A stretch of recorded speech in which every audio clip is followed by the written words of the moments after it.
Howdy, Dennis Bradford here. Let's think some about being, feeling, and doing better. Shame calibrates at level 20 and below. To feel ashamed is to feel humiliated.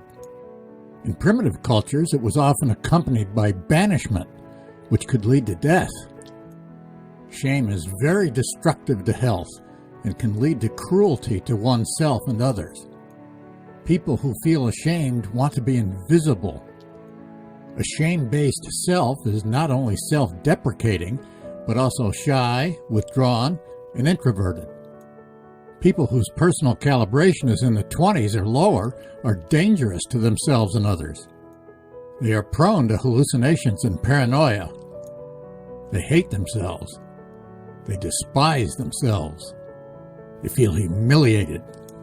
Some project their shame onto others and then feel justified in attacking them.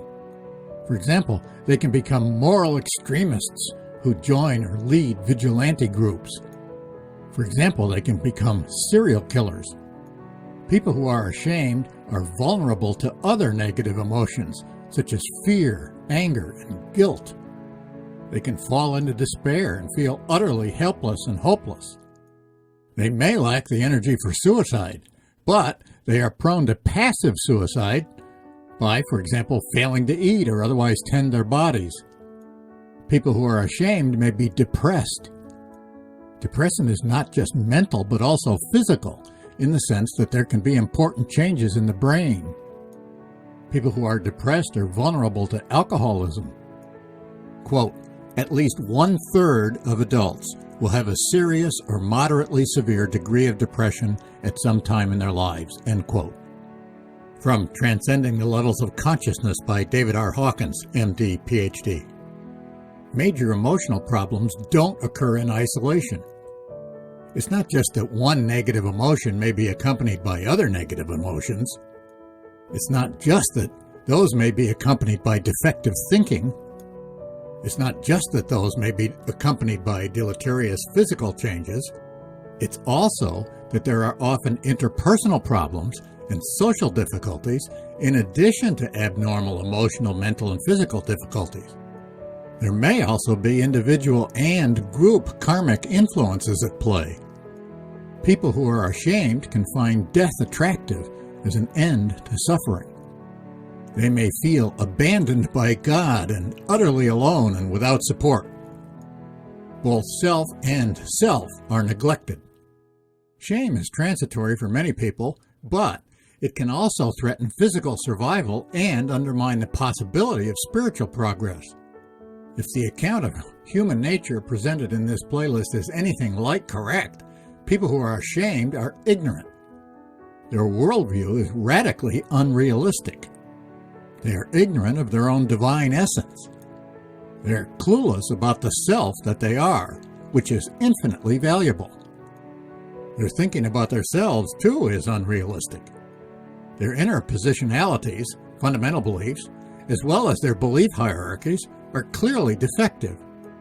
All limiting self-definitions create fear because they create vulnerability. End quote. From Dr. Hawkins' Power versus Force. What can be done? Whether it's you who are ashamed or someone else, if you've watched all the previous videos in this playlist, you should already understand the answer. The suffering you or someone else is experiencing is because that's the price to be paid for attachments. We suffer because we're attached. Suffering is fundamentally due to the false belief that we are our personalities, egoic minds or selves, personal egos, personal I's. It is only the illusion of individuality that is the origin of all suffering, end quote. Yet we strongly resist letting go of that illusion. Quote, the ego doesn't want to change or be changed, end quote. From Dr. Hawkins' The Eye of the I.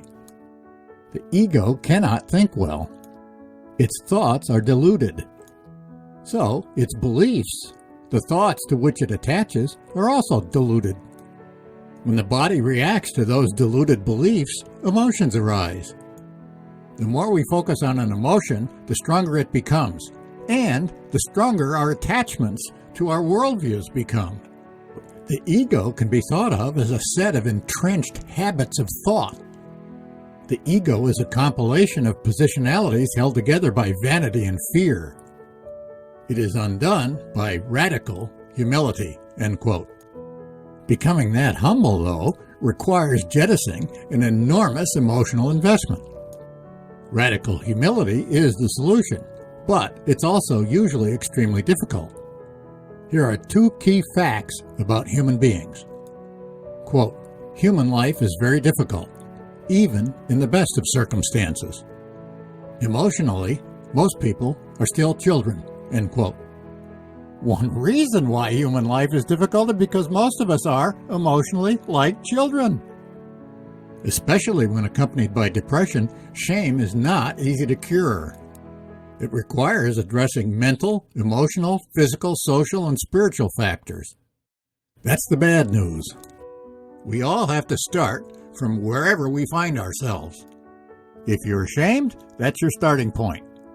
The good news is that there is a cure for shame. Furthermore, someone who lives in shame may be sufficiently sick of suffering to be desperate enough to try radical humility. The more intense the suffering, the more motivation there may be for turning it around. That requires, though, believing that a turnaround is possible. It is, but there's no guarantee that anyone who is ashamed will believe that. It's always wise to look for the emotional reward, payoff, juice that someone gets from a negative emotion. In the case of shame, someone who is ashamed has a built-in self-hatred that may preclude any attempt at emotional healing. That leads to a low energy level that may seem to preclude effective action. The information in these videos, as well as information that's readily available from other reliable sources, may contribute to undermining the belief that a turnaround is an impossibility before it becomes a self-fulfilling prophecy. Let's end emotional distress.